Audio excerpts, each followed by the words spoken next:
ഹരി ഓം. എല്ലാവർക്കും എൻ്റെ വിനീത നമസ്കാരം. ഭഗവത്ഗീതയിലൂടെ ജീവിത വിജയം. ഭഗവത്ഗീതയിലൂടെ ജീവിത വിജയം എന്നത് സത്യത്തിൽ നമുക്ക് നമ്മളിൽ ഉണ്ടാക്കാൻ സാധിക്കുന്ന ഒരു വലിയ വിജയത്തിൻ്റെ കാര്യമാണ്. ഗീത ഒരിക്കലും നമ്മളോട് നമുക്ക് സാധ്യമല്ലാത്തതൊന്നും പറഞ്ഞു തരില്ല. അവിടെയാണ് കൃഷ്ണൻ്റെ ഏറ്റവും വലിയ മഹത്വരമാർന്ന ഉപദേശത്തിൻ്റെ പ്രസക്തി. ലോകത്തിൽ പ്രായോഗികമായ നമുക്ക് ജീവിതത്തിൽ സാധിക്കുന്ന കാര്യം, അതും വളരെ സയൻറ്റിഫിക്കലി എക്സ്പ്ലെയിൻ ചെയ്ത പറഞ്ഞു തന്ന ഒരു മഹാഗുരുവാണ്, അല്ലെങ്കിൽ ലോകത്തിലെ ഏറ്റവും വലിയൊരു ഫിലോസഫറാണ് ഭഗവാൻ കൃഷ്ണൻ. പക്ഷെ അൺഫോർച്ചുനേറ്റ്ലി നമുക്ക് ആ കൃഷ്ണനെക്കുറിച്ചൊന്നും വേണ്ട രീതിയിൽ ആരും പറഞ്ഞു തന്നില്ല. നമ്മൾ കേവലം ഒരു അമ്പലത്തിലെ വിഗ്രഹമായിട്ട് കൃഷ്ണനെ ഒതുക്കി കണ്ടു. അഭിഷേകം ചെയ്യാനും പൂക്കളർപ്പിക്കാനും മാല ചാർത്താനും പ്രാർത്ഥിക്കാനും മാത്രം ഉതകുന്ന കൃഷ്ണൻ. ആ കൃഷ്ണൻ ഓരോ വ്യക്തിയുടെയും ജീവിതം എങ്ങനെ വിജയമാക്കി തീർക്കാം എന്ന് വളരെ ശാസ്ത്രീയമായി യുക്തിനിഷ്ഠമായിട്ട്, അതും വലിയ എന്താ പറയുക, ജീവിതത്തിൽ നമുക്ക് ഏതു വ്യക്തിക്കും മനസ്സിലാക്കുന്ന വിധത്തിൽ, അങ്ങനെ സാധാരണക്കാർക്ക് പോലും അവരവരുടെ ജീവിതത്തിൽ മാറ്റം വരുത്താൻ പറ്റുന്ന വിധത്തിൽ നമുക്ക് വഴി കാണിച്ചു തന്നിട്ട്, ആ മാർഗദർശനമാണ് ഭഗവത്ഗീത.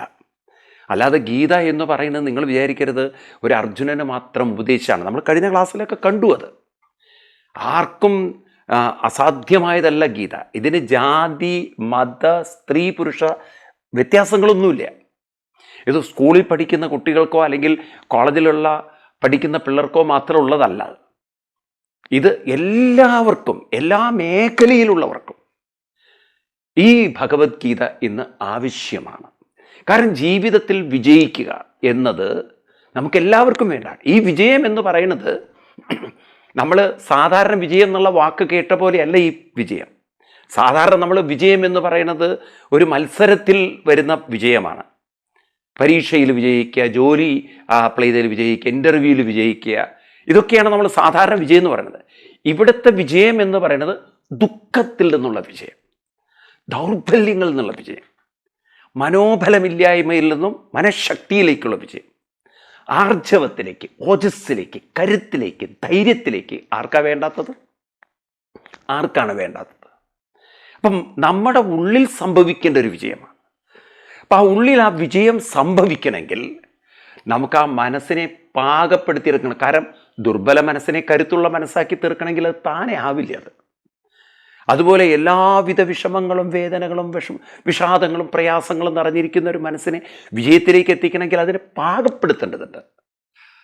നമ്മൾ ആ മനസ്സിനെ പാകപ്പെടുത്താൻ എന്താണ് അറിയേണ്ടത്, എന്താണ് ചെയ്യേണ്ടത്? എല്ലാവർക്കും വേണ്ടതല്ലേ ഇത്? ആർക്കെങ്കിലും വേണ്ടാത്തതായിട്ടുണ്ടോ? ഈ ലോകത്തുള്ള സകല മനുഷ്യർക്കും വേണ്ടുന്ന ഒരു കാര്യമല്ലേ കൃഷ്ണൻ പറയണത്?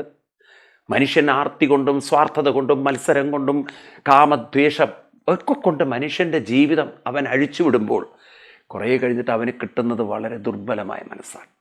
നിങ്ങൾ നോക്കൂ, ചെറുപ്പത്തിൽ തന്നെ ഡ്രഗ്സിലൊക്കെ അഡിക്ഷൻ വന്ന് പിന്നെ അവന് ഡ്രഗ്സ് ഇല്ലാതെ ജീവിക്കാൻ വയ്യ. അവൻ മാനസികമായും ശാരീരികമായും തകർന്നുപോയി. ഇന്ന് ഡ്രഗ് അഡിക്റ്റഡ് ആയിട്ടുള്ളവരെ അവസാനം കൊണ്ടെത്തിക്കുന്നത് ജയിലുകളിലാണ്, അല്ലെങ്കിൽ മാനസികാശുപത്രികളിലാണ്, മനോരോഗത്തിന് ചികിത്സിക്കുന്ന മെൻ്റൽ ഹോസ്പിറ്റലിലാണ്. അപ്പം ചെറുപ്പത്തിൽ തന്നെ സുഖത്തിൻ്റെ പിന്നാലെ പോയി അവസാനം കിട്ടിയതെന്താണ്? ദുർബലമായ തകർന്ന ജീവിതം. ഇങ്ങനെ മനുഷ്യന് എന്താണ് ശരിക്കും ജീവിതമെന്നറിയാതെ തെറ്റായ കൂട്ടുകെട്ടിലും അതുപോലെ തെറ്റായ ജീവിത രീതിയിലും പെട്ട് അവൻ്റെ മനസ്സ് ദുർബലമായി കുറേ കഴിഞ്ഞിട്ട് ആ ദുർബല മനസ്സിൽ നിന്നും അവന് പുറത്തു കിടക്കാൻ പറ്റാതെ അതിൻ്റെ കുരുക്കുകളിൽപ്പെട്ട്, ഒരു നമ്മൾ പറയില്ലേ, ചക്ക മുറിച്ചു കഴിഞ്ഞാൽ അതിൽ ചെന്ന് ഈച്ചയിരിക്കുമ്പം അതിനാ പഴുത്ത ചക്കയുടെ വാസന മാത്രമേ അതിൻ്റെ തലയിലുള്ളൂ. അതിൻ്റെ അകത്ത് ഒട്ടിപ്പിടിക്കാൻ കഴിവുള്ളൊരു പശയുണ്ടെന്ന് ഈ പാവം ഈച്ച അറിയുന്നില്ല. അത് ആർത്തിയോടുകൂടിയിട്ട് അതിൻ്റെ ആ ഒരു സ്മെല്ലുണ്ടല്ലോ ചക്കയുടെ, അതിലേക്ക് അങ്ങോട്ട് ചെന്നിരുന്ന് അവൻ ആദ്യം ചെന്ന് അവിടെ ഇരുന്ന് അവൻ്റെ ആ സൂചി പോലുള്ള അവൻ്റെ എന്താ പറയുക, അവൻ്റെ ആ ഒരു ഇഞ്ചക്ട് ചെയ്യുന്ന ഉപകരണങ്ങളൊക്കെ എടുത്ത് അവൻ ആ ചക്കയുടെ നീരെല്ലാം വലിച്ചു കുടിച്ച് അവനിങ്ങനെ ആനന്ദത്തിൽ മുഴുകുമ്പോഴാണ് പിന്നെ അവന് തോന്നുക, ഓ ഇനി മതി, തിരിച്ചു വീട്ടിൽ പോവാന്ന്. പക്ഷെ പോവാൻ പറ്റാത്ത വിധത്തിൽ അതിലുള്ള പശയിൽ അവൻ ഒട്ടിപ്പിടിച്ച് അവസാനം ജീവിതം അവിടം കൊണ്ട് ഹോമിക്കുന്നത് പോലെ, തീരുന്നത് പോലെ മനുഷ്യൻ്റെ ജീവിതം വലിയ വ്യത്യാസമില്ല. അവൻ ഓരോ അഡിക്ഷനിൽപ്പെട്ട് ദുർബലമായി മനസ്സങ്ങനെ തളർന്ന് ആ മനസ്സിന് പിന്നെ സുഖവും സന്തോഷവും കണ്ടെത്താൻ പറ്റാതെ അത് വേദനകളിലും ദുഃഖങ്ങളിലുമായിട്ട് ജീവിക്കുന്നവരെയാണ് നമ്മൾ കാണുന്നത്. നിങ്ങൾ നോക്കൂ, ഏതൊരു കുടുംബജീവിതം നയിക്കുന്ന അവസാനം അവരെ ജീവിതാവസ്ഥ എന്ന് ആലോചിച്ച് നോക്കൂ. സ്നേഹിക്കാൻ ആരുമില്ല, മനസ്സിനോ ശരീരത്തിനോ ആരോഗ്യമില്ല, എല്ലാവർക്കും പരിഭവങ്ങളും പരാതികളും പ്രശ്നങ്ങളാണ് പറയാനുള്ളത്. അപ്പോൾ ഇവരൊക്കെ എങ്ങനെയാണ് ജീവിതത്തെ കണ്ടത്? ചെറുപ്പത്തിൽ അവരെങ്ങനെയാണ് മനസ്സിലാക്കിയ ജീവിതത്തെ? പലതും നേടിയെടുക്കാം, പലതും കൈവരിക്കാം, പലതും കൂടെയുണ്ടാവും എന്നൊക്കെയുള്ള സ്വപ്നങ്ങളിൽ അവർ ജീവിച്ച അവസാനം കിട്ടിയിരിക്കുന്ന ദുർബലമായ മനസ്സാണ്. അപ്പം ആ മനസ്സുകൊണ്ട് ജീവിക്കണോ, അതോ നമുക്ക് കരുത്തുള്ള, ശക്തിയുള്ള, തൻ്റെ ഇടമുള്ള, പ്രാപ്തിയുള്ള ഒരു മനസ്സിനെ നമുക്ക് വാർത്തെടുക്കണം? ചെറുപ്പത്തിൽ തന്നെ ഈ ഒരു കാഴ്ചപ്പാട് നമുക്കുണ്ടാവേണ്ടതായിരുന്നു. അപ്പം ആ കാഴ്ചപ്പാടിലേക്ക് അർജുനനെ കൃഷ്ണൻ ഉയർത്തുമ്പോൾ ആ കാഴ്ചപ്പാടിലേക്ക് നമുക്കും അർജുനനോടൊത്ത് യാത്ര ചെയ്യാം.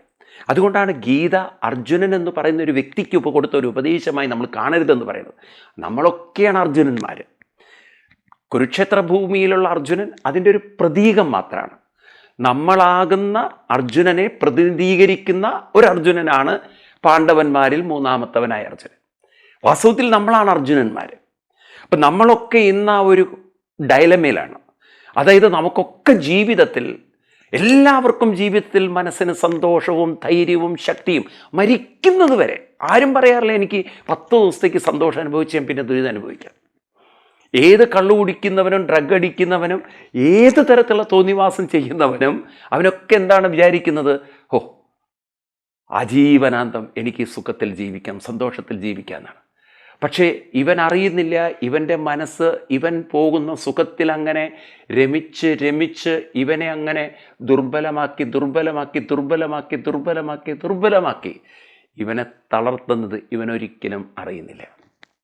നിങ്ങൾ നോക്കൂ, ഇന്ന് കുട്ടികളൊക്കെ ചെറുപ്പത്തിൽ തന്നെ വീഡിയോ ഗെയിംസുകളൊക്കെ പെട്ട്, അല്ലെങ്കിൽ അമിതമായ കമ്പ്യൂട്ടർ ഉപയോഗത്തിൽപ്പെട്ട്, അമിതമായ ഓരോ കാര്യങ്ങളിൽ ഇടപഴകി അവസാനം അതില്ലാതെ ജീവിക്കാൻ പറ്റാത്തൊരവസ്ഥയിൽ എത്ര കുട്ടികളാണ് സൂയിസൈഡ് ചെയ്യുന്നത്?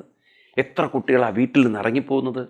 ആ കുട്ടികൾക്ക് ആ മൊബൈൽ കിട്ടാതിരുന്നാൽ, അല്ലെങ്കിൽ കമ്പ്യൂട്ടർ കൊടുക്കാതിരുന്നാൽ ഭ്രാന്ത് പിടിച്ച പോലെ വീട്ടിൽ ബഹളം വെച്ചിട്ടും തല്ലി തകർത്തിട്ടും വീട്ടിൽ ഇറങ്ങിപ്പോയിട്ടും, അല്ലെ ആത്മഹത്യ ചെയ്യുന്ന ഭീഷണിപ്പെട എന്തെല്ലാം. എന്തേ ഇത്ര അക്രമത്തിലായത്? എന്തേ ഇത്ര അക്രമികളായത്? അതും തന്നെ മനസ്സിലാക്കണ്ടേ. ഇവരുടെ ഈ സുഖങ്ങളൊക്കെ ഇവരുടെ മനസ്സിനെ കൊണ്ടെത്തിച്ചത് വളരെ തീവ്രമായ, വളരെ ശക്തമായ, വളരെ നെഗറ്റീവായിട്ടുള്ള, പ്രതിഷേധിക്കുന്ന ഒരു മനസ്സായിട്ടാണ്. അപ്പം ഇവരൊക്കെ സ്വപ്നം കണ്ട ഒരു ആജീവനാന്തം സുഖം എവിടെ കിട്ടി? ആകെ കുറച്ച് നാളിൽ ഈ പ്രേമമുണ്ടല്ലോ, ചില ചെറുപ്പക്കാരിൽ തീവ്രമായൊരു പ്രേമം 2, 3, 4 വർഷം അങ്ങോട്ട് പ്രേമിക്കും. അത് കഴിഞ്ഞ് കല്യാണം കഴിക്കുന്നതോട് ടീം തകർന്നു. പിന്നെ അങ്ങോട്ടും ഇങ്ങോട്ടും മാട്ടി ബഹളം കുത്ത്. ഒരു ദിവസം നമ്മൾ കേൾക്കുന്നത് പ്രണയിച്ച് കല്യാണം കഴിച്ചവൾ ആത്മഹത്യ ചെയ്ത ചരിത്രങ്ങൾ നമ്മുടെ കേരളത്തിൽ കൂടി വരികയാണ്. അവസാനം ജീവിതം നമ്മൾ പറയില്ലേ വളരെ ദുഃഖങ്ങളും ദുരിതങ്ങളുമായി തീരും. അപ്പം എന്തു പറ്റി? ഇതിലെന്താണ് കാരണം? കാരണം സ്വപ്നം കണ്ട ഒരു സുഖം പരിമിതമായിപ്പോയി. ഒരു ദീർഘകാലത്തിൻ്റെ ഒരു കാഴ്ചപ്പാട് അവർക്കുണ്ടായിരുന്നു എങ്കിൽ ഇതുണ്ടാകുമായിരുന്നു. എന്നാൽ സ്വപ്നം കാണുമ്പോൾ ദീർഘകാലം എന്ന് വെച്ചിട്ടാണ് കാണുന്നത്. പക്ഷെ ദീർഘകാലത്തേക്ക് എത്തിക്കാൻ പറ്റിയില്ല. കിട്ടിയതെല്ലാം ദുർബലമായ, ദുരിതം നിറഞ്ഞ മനസ്സാണ്. അപ്പം ആ മനസ്സിനെയാണ് നമുക്ക് ഉയർത്തിയെടുക്കേണ്ടത്. ഇപ്പം നമ്മളെ സംബന്ധിച്ച് ജീവിതം വെറും സ്വപ്നമാകരുത്, അതൊരു യാഥാർത്ഥ്യമാവണം. അങ്ങനെ യാഥാർത്ഥ്യമാവണമെങ്കിൽ നമ്മുടെ കാഴ്ചപ്പാട്, നമ്മുടെ ജീവിതത്തോടുള്ള നമ്മുടെ വ്യക്തതയും ആ കാഴ്ചപ്പാടിനനുസരിച്ച് ജീവിതത്തെ പരിവർത്തനം വരുത്തി, പ്രത്യേകിച്ചും മനസ്സിനെ പരിവർത്തനം വരുത്താനുള്ള ഒരു ആർജവും തൻ്റെ ഇടവും നമുക്കുണ്ടോ, നമുക്ക് സാധാരണ വ്യക്തികളെപ്പോലെ ദുരിതം അനുഭവിച്ച് ജീവിക്കേണ്ടി വരില്ല. കരുത്തുള്ള മനസ്സ്, സന്തോഷമുള്ള ഒരു മനസ്സോടുകൂടി നമുക്ക് യാത്ര ചെയ്യാം.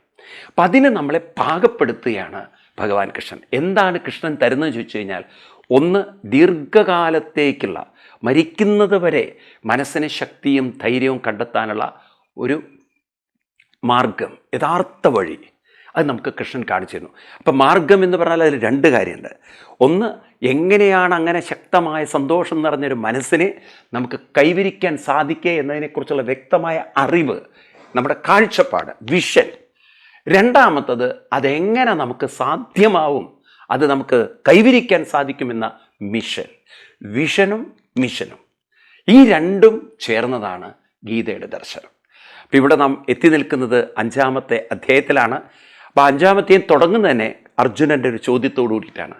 കൃഷ്ണ, അങ്ങ് എന്നോട് സന്യാസത്തെക്കുറിച്ചും അതുപോലെ തന്നെ കർമ്മയോഗത്തെക്കുറിച്ചും പറഞ്ഞു. ഈ പറഞ്ഞ കാര്യങ്ങൾ നമ്മൾ ഡിസ്കസ് ചെയ്താണെങ്കിലും ഒന്നുകൂടി നമുക്കൊന്ന് കാണാം. അതായത് അർജുനൻ നിൽക്കുന്നത് യുദ്ധക്കളത്തിലാണ്. അർജുനന് വേണ്ടത് പിതാമഹനെയും ഗുരുക്കന്മാരെയും ഒന്നും കൊല്ലാതെ അവിടുന്ന് പോകണം. എന്നാൽ അതേസമയം അർജുനന് കുറ്റബോധമുണ്ട്. ഞാൻ എൻ്റെ കർത്തവ്യത്തിൽ നിന്ന് മാറി നിൽക്കല്ലേ, എൻ്റെ കടമയിൽ നിന്ന് മാറി നിൽക്കല്ലേ. അപ്പോഴാണല്ലോ കൺഫ്യൂഷൻ. അർജുനന് യുദ്ധം വേണ്ട എന്നങ്ങോട്ട് തീരുമാനിച്ചിരുന്നെങ്കിൽ അർജുനൻ പോവുമായിരുന്നു. ഇവിടെ അർജുനൻ്റെ ഉള്ളിൽ യുദ്ധം ചെയ്യണ്ട എന്നുമുണ്ട്, എന്നാൽ ഞാൻ കർത്തവ്യത്തിൽ നിന്ന് മാറുന്നത് ശരിയാണോ എന്നുള്ള കുറ്റബോധമുണ്ട്. അപ്പം അർജുനൻ്റെ മനസ്സ് മുഴുവൻ ഒരു കൺഫ്യൂഷനിലാണ്. ആ കൺഫ്യൂഷനിലാണ് കൃഷ്ണനോട് സംസാരിക്കുന്നത്. അപ്പോഴാണ് ഭഗവാൻ പറഞ്ഞ, അർജുന, നീ ഇപ്പോൾ ചെയ്യേണ്ടത് നിന്റെ കടമ ചെയ്യലാണ്, കർത്തവ്യം അനുഷ്ഠിക്കലാണ്. എന്നാൽ കൃഷ്ണൻ അതിൻ്റെ കൂടെ തന്നെ പറഞ്ഞു, മനസ്സിൻ്റെ സമചിത്തത, ആ സമതന്തുലിതാവസ്ഥ, അത് കൈവരിക്കണമെങ്കിൽ നമുക്ക് വ്യക്തമായ ജീവിത ദർശനം വേണം. അപ്പോൾ ജീവിതത്തിൽ മനസ്സിനെ ഒരു സമചിത്തമാക്കിയെടുക്കാനുള്ള അറിവും അതേപോലെ തന്നെ അവനവൻ്റെ കർത്തവ്യവും അനുഷ്ഠിക്കേണ്ടതുണ്ട് എന്ന് പറഞ്ഞപ്പോൾ അർജുനൻ്റെ മനസ്സ് കൂടുതൽ കൺഫ്യൂഷനായി. കാരണം ഇപ്പോൾ അർജുനന് ആ സമചിത്തതയില്ല. അതാണല്ലോ അർജുനൻ്റെ പ്രശ്നവും. അതായത് ഗുരുവിനെയൊക്കെ കൊന്നു കഴിഞ്ഞാൽ സമൂഹത്തിൽ നിന്നുണ്ടാകുന്ന പല വിധത്തിലുള്ള ആളുകൾ പറയുന്ന കമൻറ്റുകളെ അർജുനന് താങ്ങാൻ പറ്റില്ല. എന്ന് മാത്രമല്ല, അർജുനൻ്റെ ഉള്ളിൽ തന്നെ ഒരു ഗിൽറ്റ്. കാരണം ഗുരുവിനെ കൊല്ലാൻ പാടില്ല. ആ കാലഘട്ടത്തിലാണെങ്കിൽ അവരെ പഠിപ്പിച്ചിരിക്കുന്നത് ഗുരുവിനെ കൊല്ലുന്ന ബ്രഹ്മഹത്യാ പാപത്തിന് തുല്യമാണെന്ന്. അതേപോലെ പിതാവിനെ പോലെ ഞങ്ങൾ വളർത്തിയ പിതാമഹനെ, ആ മുത്തശ്ശനായിരിക്കുന്ന ഭീഷ്മാചാര്യരെയൊക്കെ കൊല്ലുക എന്ന് പറയുന്ന അർജുനൻ്റെ എത്തിക്സിനൊരിക്കലും ചേർന്നതല്ല. അപ്പം അർജുനൻ ഈ ഒരു കൺഫ്യൂഷനിൽ നിൽക്കുകയാണ്. കൃഷ്ണൻ കടമ നിർവഹിക്കൂ എന്ന് പറയുമ്പോഴും മനസ്സിന് ഒരു സമചിത്തതയില്ലാത്ത, ഒരു സന്തുലിതാവസ്ഥ ഇല്ലാതെ ഞാൻ എങ്ങനെയാണ് എൻ്റെ കടമ നിർവഹിക്കുക? അപ്പോൾ കൃഷ്ണൻ പറഞ്ഞ ആ മനസ്സിൻ്റെ സന്തുലിതാവസ്ഥ, ആ സമചിത്തത, അതല്ലേ ഏറ്റവും പ്രധാനം. അപ്പം അത് കൈവരിക്കലല്ലേ എൻ്റെ ആദ്യത്തെ റോള്. അപ്പം അതിനെയാണ് കൃഷ്ണൻ ഇവിടെ സന്യാസം എന്ന വാക്കുകൊണ്ട് അർത്ഥമാക്കിയത്. അതായത് അറിവിലൂടെ, ചില പരിശീലനത്തിലൂടെ മനസ്സിനെ സമതന്തുലിതാവസ്ഥയ്ക്ക് എത്തിക്കുന്ന ആ ഒരു മാർഗത്തെ, സന്യാസ മാർഗത്തെ ആണോ കൃഷ്ണ ഞാൻ ആദ്യം സ്വീകരിക്കേണ്ടത്, അതോ ഞാൻ എൻ്റെ കടമയാണോ ചെയ്യേണ്ടത്? ഇതിലേതാണ് ശരിക്കും ഞാൻ ചെയ്യേണ്ടത് Krishna? I am totally confused. കാരണം now my mind is not matured.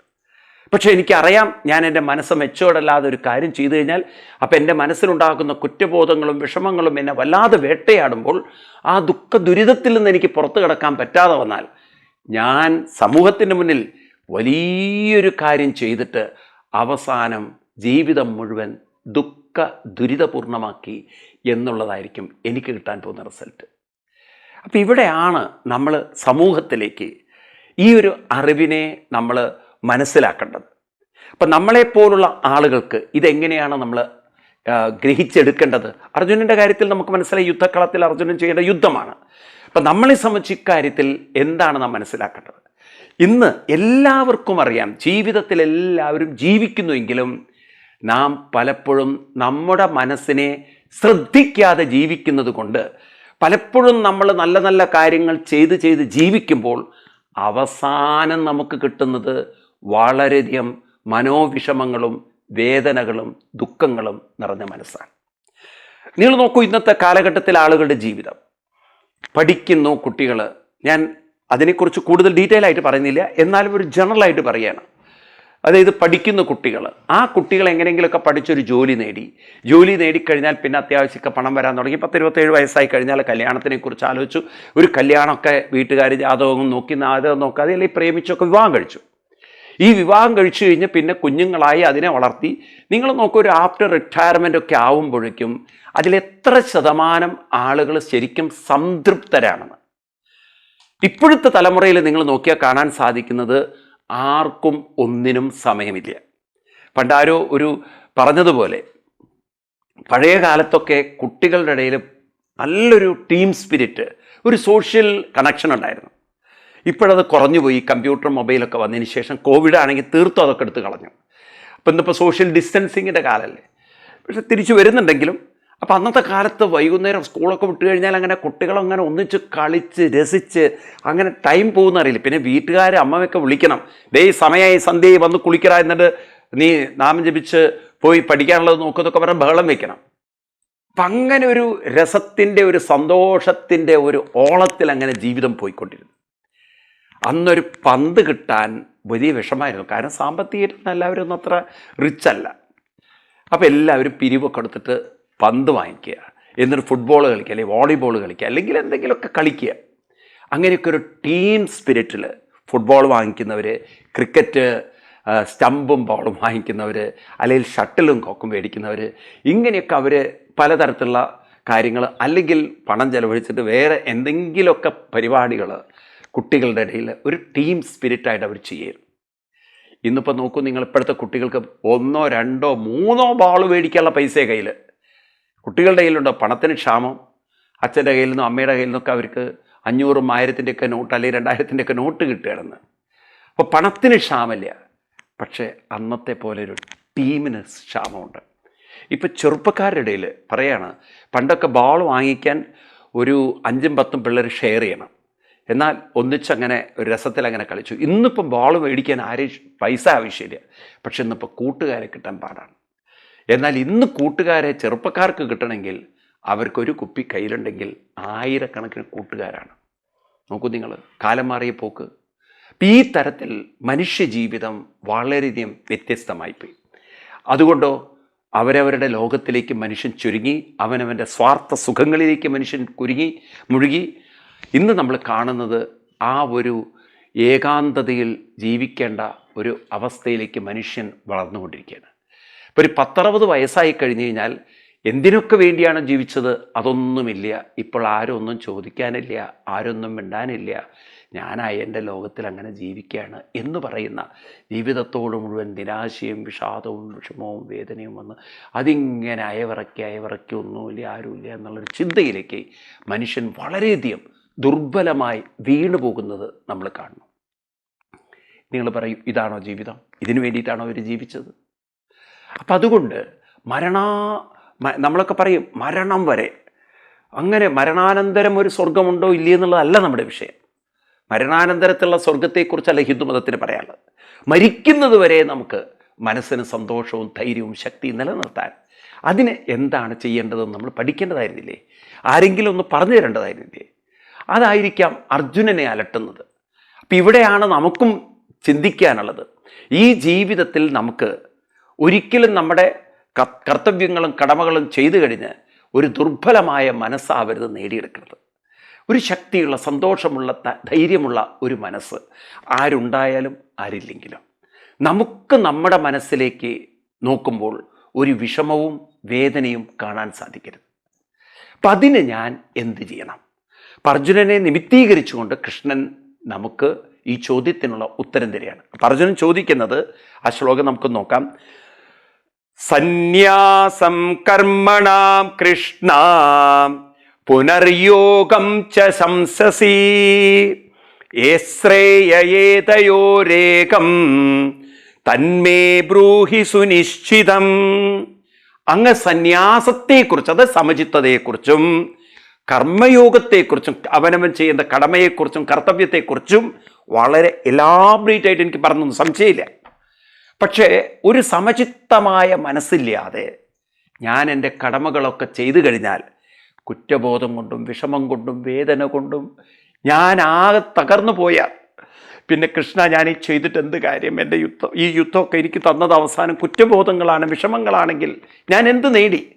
അപ്പം അതുകൊണ്ട് ഞാൻ എന്താണ് ശരിക്കും കൃഷ്ണ ഈ ഘട്ടത്തിൽ ഇപ്പോൾ ചെയ്യേണ്ടത്? അർജുനെ സംബന്ധിച്ച ചോദ്യമാണ്. ഈ ചോദ്യം ഞാൻ കുട്ടികളോട് പറയുകയാണ്, അമ്മമാരോടും രക്ഷിതാക്കളോടൊക്കെ പറയുകയാണ്. ഇതൊന്ന് നമ്മൾ അനലൈസ് ചെയ്ത് കഴിഞ്ഞാൽ ഈ ചോദ്യത്തിലൂടെ നമുക്ക് പല പ്രശ്നങ്ങൾക്കും ഇവിടെ പരിഹാരം കണ്ടെത്താം. നമ്മൾ സ്കൂളിലേക്ക് കുട്ടികളെ പറഞ്ഞയക്കുന്നു.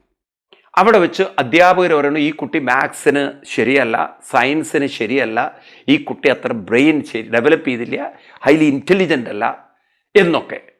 ഇനി ആ കുട്ടികൾ വളരുന്ന സമയത്ത് പലപ്പോഴും കുട്ടികളിൽ ഇത്തരത്തിലുള്ള കോംപ്ലക്സുകൾ, ഞാൻ അത്ര പഠിക്കാൻ പോരാ, എനിക്ക് വേണ്ടത്ര കൂട്ടുകാരില്ല, എന്നോടെല്ലാ കൂട്ടുകാരെ ഇടപഴകുന്നില്ല, അവർക്കാണ് കൂട്ടുകാർ, എനിക്കാരും കൂട്ടുകാരില്ല, ഞാൻ ഒറ്റ, ഈ തരത്തിലുള്ള കോംപ്ലക്സുകളിൽ കുട്ടികൾ ധാരാളം വളരുന്നുണ്ട്. ഇനി വീട്ടിലെത്തിക്കഴിഞ്ഞാൽ എപ്പോഴും ട്യൂഷനും ഹോംവർക്കും അത് മാത്രം പറയുന്ന അച്ഛനും അമ്മയും, അല്ലെങ്കിൽ ഒരു മൊബൈൽ കാണാൻ അനുവദിക്കാത്ത അച്ഛൻ, മൊബൈലിലേക്ക് നോക്കാൻ ഇപ്പം പിന്നെ ഓൺലൈൻ ആയതുകൊണ്ട് കുഴപ്പമില്ല, അല്ലെങ്കിൽ ഭയങ്കര സ്ട്രിക്റ്റ് ആയിട്ടുള്ള അച്ഛൻ, ടി വി കാണാൻ പറ്റാത്ത, ഈ തരത്തിലൊക്കെ ഉള്ളൊരു സാഹചര്യത്തിൽ വളർന്ന് എന്നെ ആർക്കും വേണ്ട, എന്നെ ആരും സ്നേഹിക്കുന്നില്ല, എന്നോടാരും വേണ്ടുന്നില്ല, എനിക്ക് നല്ല ഫ്രണ്ട്സ് ഇല്ല, എനിക്ക് കൂട്ടുകാരില്ല, ഈ തരത്തിൽ കുറേ കോംപ്ലക്സിൽ കുട്ടികൾ ജീവിക്കുമ്പോൾ എനിക്ക് അച്ഛനമ്മമാരോട് പറയാനുള്ളത്, ഇത് നിങ്ങൾ ഇഗ്നോർ ചെയ്യരുത്. നിങ്ങളുടെ കുട്ടികൾ എന്തെങ്കിലും ഒരു പരാതി പറയുമ്പോൾ അത് ഇഗ്നോർ ചെയ്തു കഴിഞ്ഞാൽ ഈ കുട്ടികൾ അലൂഫായിട്ട് വളർന്നു വന്ന്, ആരോടും ഒന്നും മിണ്ടാതെ അങ്ങനെ വളർന്നു വന്ന്, നമ്മൾ പറയില്ലേ വളരെ ഇവൻ വളരെ ഒരു റിസർവ്ഡ് ക്യാരക്ടറാണ്, ആരോടൊന്നും മിണ്ടാതെ. എങ്ങനെ ഈ റിസർവ് ക്യാരക്ടർ ആയത്? ആരാ ഉത്തരവാദി? ദൈവമായിട്ട് പറഞ്ഞയച്ചാണോ? അതുപോലെ പല കുട്ടികളും പല കഴിവില്ലാതെ ആയിത്തീർന്ന് ദൈവം പറഞ്ഞയച്ചാണ്. അവിടെയാണ് കൃഷ്ണൻ പറയുന്നത്, ഇത് ദൈവം തന്നതല്ല, ദൈവം അങ്ങനെ ഒരു ശിക്ഷ തന്നിട്ടില്ല. അപ്പോൾ നിങ്ങൾ ചോദിക്കും ഓട്ടിസവും മറ്റുള്ള കുട്ടികളൊക്കെ ആണെങ്കിലോ, അതൊക്കെ നമുക്ക് പറയാം. ഒരു ഓട്ടിസം ബാധിച്ച മെൻ്റലി അഫക്റ്റഡ് ആയിട്ടുള്ള കുട്ടികളെ സംബന്ധിച്ച് പരിമിതികൾ, അവർക്ക് എല്ലാവരെ പോലെയും എല്ലാം ചെയ്യാൻ പറ്റില്ല. പക്ഷെ അല്ലാത്ത കുട്ടികൾ, നമുക്ക് സാധാരണ നോർമൽ ബ്രെയിനുള്ള കുട്ടികൾ, അവരിൽ പലരും കഴിവുള്ളവരും കഴിവില്ലാത്തവരും സ്വഭാവം എന്നുള്ളതൊക്കെ കൂട്ടുകാരുള്ളവരും കൂട്ടുകാരില്ലാത്തവരൊക്കെ ആയിത്തീർന്നതിന് കാരണം അവിടെ കുറച്ച് കാര്യങ്ങൾ പാരൻസ് ശ്രദ്ധിച്ചിരുന്നെങ്കിൽ, അധ്യാപകർ ശ്രദ്ധിച്ചിരുന്നെങ്കിൽ പല കുട്ടികളെയും നമുക്ക് രക്ഷപ്പെടുത്താൻ പറ്റുമായിരുന്നു. അതാണ് ഗീതയുടെ മഹത്വം. ഭഗവാൻ കൃഷ്ണൻ തരുന്ന ഒരു വഴിയുണ്ടല്ലോ, ഒരാളെയും മോശക്കാരാക്കാൻ നമുക്ക് സാധ്യമല്ല എന്നാണ്. എല്ലാവരും ശ്രേഷ്ഠന്മാരും എല്ലാവരും കഴിവുള്ളവരുമാണ്. എന്നാൽ ഈ കഴിവും അവരിലെ മഹത്വവും പുറത്തു കൊണ്ടുവരണമെങ്കിൽ ആ വ്യക്തിയിൽ ചില പരിവർത്തനങ്ങൾ ഉണ്ടാവണം. അപ്പം അതുകൊണ്ട് കൃഷ്ണൻ ഇവിടെ അർജുനനോട് പറഞ്ഞു കൊടുക്കണം, അർജുനൻ എന്താണ് ഏറ്റവും അഭികാമ്യമായിട്ടുള്ള അല്ലെങ്കിൽ അനുയോജ്യമായിട്ടുള്ള ചെയ്യേണ്ടതായിട്ടുള്ളത്, അത് നമുക്ക് വളരെ കൃഷ്ണൻ അർജുനന് പറഞ്ഞു കൊടുക്കുമ്പോൾ നമുക്ക് മനസ്സിലാക്കാൻ സാധിക്കും, അത് നമുക്ക് കൂടിയുള്ളൊരു ഉപദേശമാണ്. കാരണം നാം എന്ത് ചെയ്താലാണ് നമ്മുടെ മനസ്സിനെ കഴിവുള്ളതും ശക്തിയുള്ളതും കരുത്തുള്ളതും യോഗ്യമുള്ളതുമാക്കി മാറ്റാൻ സാധിക്കുക. ഇത് അടിസ്ഥാനമായി മനസ്സിലാക്കുക. ആരും കഴിവില്ലാത്തവരല്ല. No one is useless. Swami Chinmayanandaji എപ്പോഴും പറയും, you are not useless, but you used less your faculties, അല്ലെങ്കിൽ you used less your skills. കഴിവിനെ നിങ്ങൾ കുറച്ച് ഉപയോഗിച്ചു. അതുകൊണ്ട് ഒരു വ്യക്തി അവരവരുടെ ഉള്ളിലുള്ള കഴിവും ശക്തിയും എങ്ങനെ ഡെവലപ്പ് ചെയ്യാൻ സാധിക്കും എന്ന് അറിഞ്ഞുകൊണ്ട് ജീവിക്കുകയാണെങ്കിൽ നമുക്ക് ഒരുപാട് കഴിവില്ലായ്മകളെ, പ്രശ്നങ്ങളെ നമുക്ക് പരിഹരിച്ചെടുക്കാൻ പറ്റും. അപ്പം ഇവിടെ അർജുനനിലൂടെ കൃഷ്ണൻ അർജുനൻ്റെ മനസ്സിൻ്റെ പ്രശ്നങ്ങൾ പരിഹരിക്കുമ്പോൾ നമ്മുടെ മനസ്സിൻ്റെ പ്രശ്നങ്ങളും നമുക്ക് പരിഹരിച്ചു തരാൻ കൃഷ്ണൻ വഴി കാണിക്കുകയാണ്.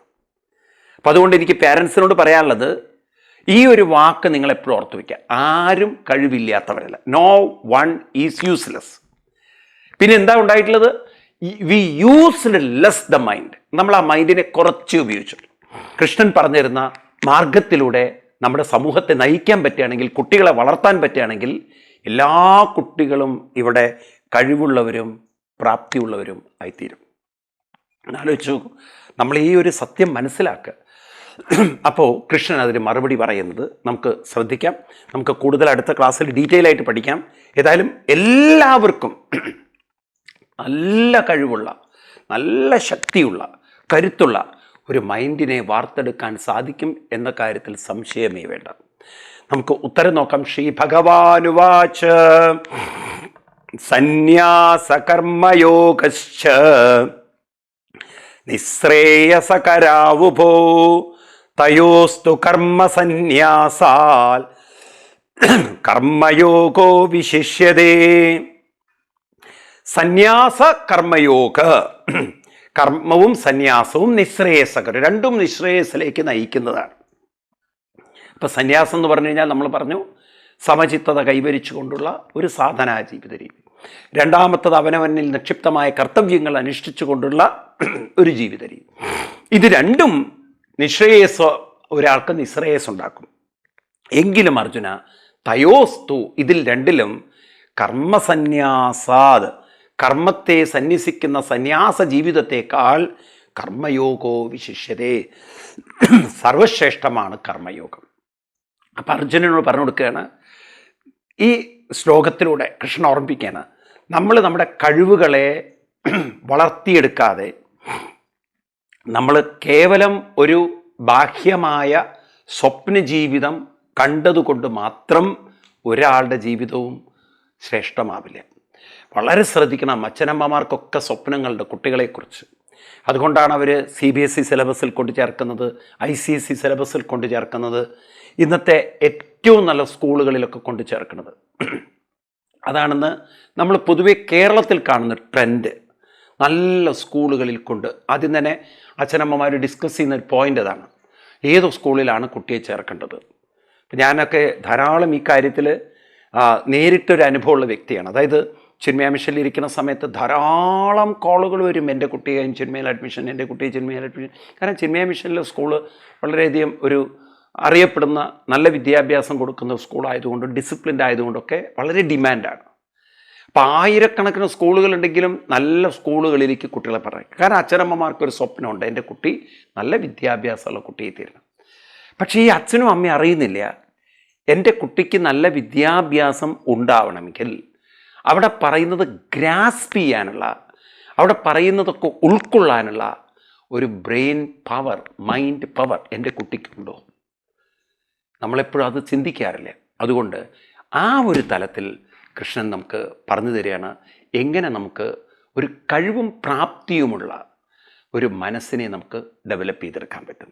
അപ്പോൾ ഈ വിഷയം നമുക്ക് കൂടുതൽ അടുത്ത ക്ലാസ്സിൽ ഡിസ്കസ് ചെയ്യാം. അതുവരെ എല്ലാവർക്കും നന്ദി, നമസ്കാരം, പ്രണാമം.